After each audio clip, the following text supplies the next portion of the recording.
Tänään katsotaan, miten tapahtuu niin sanottu jarrukahvan pään ilmaus Shimanon hydraulijarruista. Morjesta. Jos sun pyörän hydraulisissa jarruissa alkaa jarrutuntuma olemaan semmoinen pehmonen, kumimainen, kahva painuu syvään ja jarruvoimakin kanssa on vähän niin ja näin, niin järjestelmässä voi olla hyvinkin ilmaa. Ja silloin voisikin olla paikallaan kokeilla ensin, että selkeisikö se ongelma, kun ilmataan se jarrukahva.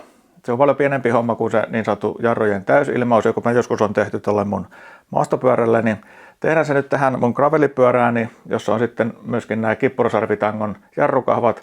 Ne on vähän erilaiset, niin nähdään sekin ero sitten konkreettisesti.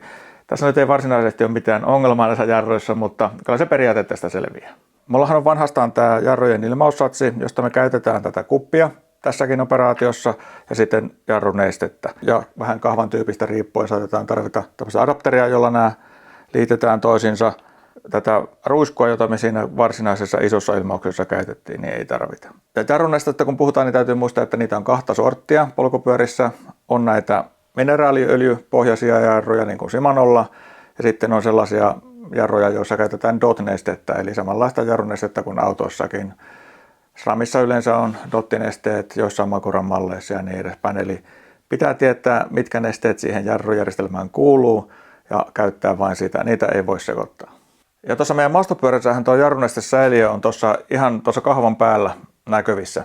Mutta tämän kippurasarvitangon tapauksessa se on vähän täällä puoliksi piilossa tämän kumisen hupun alla. Mutta täältä paljastuu tuommoinen samanlainen säiliön ruuvi kuin tuossa maastopyörässäkin. Ja nyt kun me nähdään millä kohtaa kahvaa tämä meidän ruuvi on, niin huomataan, että meidän pitää vähän tätä systeemiä jotenkin kääntää, jotta me saadaan toi kuppimme ja siinä oleva neste niin kuin vaakasuoraan.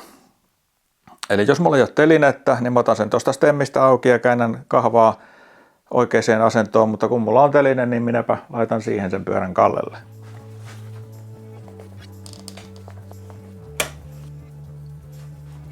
Eli nyt kun tämä meidän pyörä on tässä asuu stabiilisti ja säiliön korkki vaakasuorassa, niin otetaan kuusiokolo.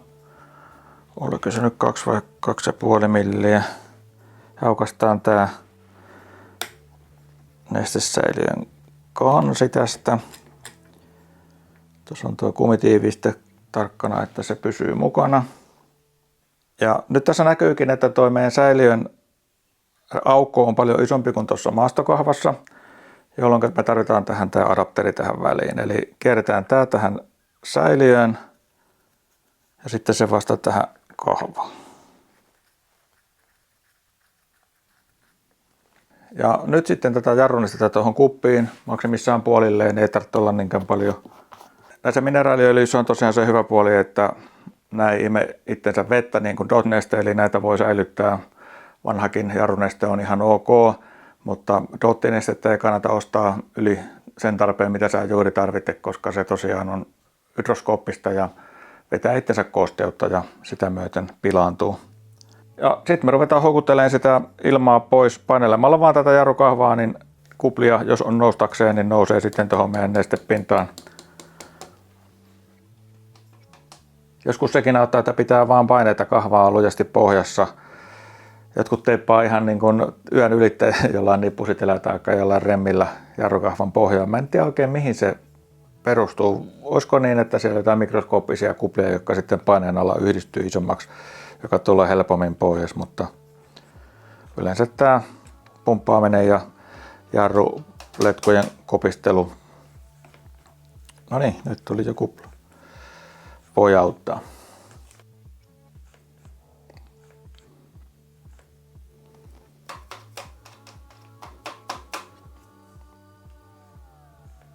Muutama kupla sieltä saatiin. Voidaan kokeilla vaikka kohta vielä tuo toinen kahva. Mutta sitten kun me ollaan tyytyväisiä työhömme, niin laitetaan tietysti tappi tähän kupin pohjaan, jotta se ei höräse sitä tyhjäksi, kun me irrotetaan se. Tässä nyt tuohon siksaikaan, niin katsotaan tuo toinen kahva vielä.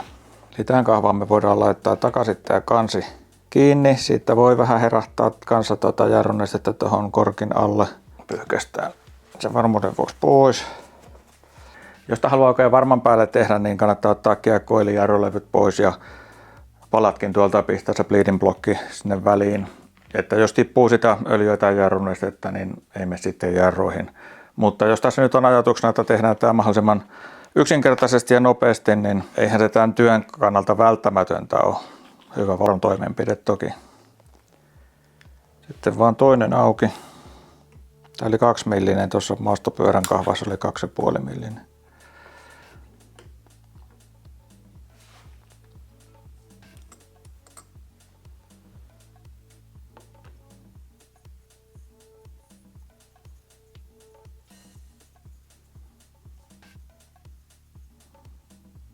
Eli sitten vaan tappi pois ja katsotaan saanko me täältä yhtään ilmaa tulee.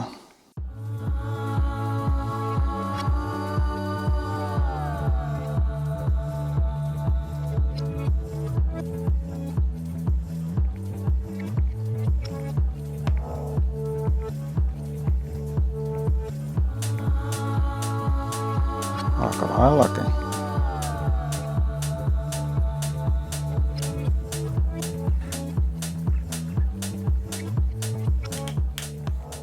Eli sitä pumppausta kannattaa tosiaan vähän aikaa jatkaa, se ei välttämättä ihan muutamalla painalluksella sieltä se ilma lähde liikkeelle.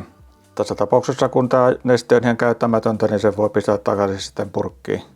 Ja jos jää jotain nestetahroja, öljytahroja kahvoihin tai muihin, niin sitten tämmöisellä isopropanolivispreillä tai jarrukliineria ja saman asian, niin puhdistaa sitten pois. Mutta näin yksinkertainen tempo on Shimano jarrukahvojen ilmaus. Jos ei se sillä tokenee ja edelleen tuntuu, että jarrut on pehmoiset, niin ehkä se kaipaa sitten sen isopätöisen ilmauksen, mutta kannattaa aina kokeilla. Kesun katsoa tämän videon, nähdään taas ensi viikolla. Moi moi! Tämä on erityisen toimiva näissä Shimanoissa, jotka on suorastaan suunniteltu näin huollettavaksi.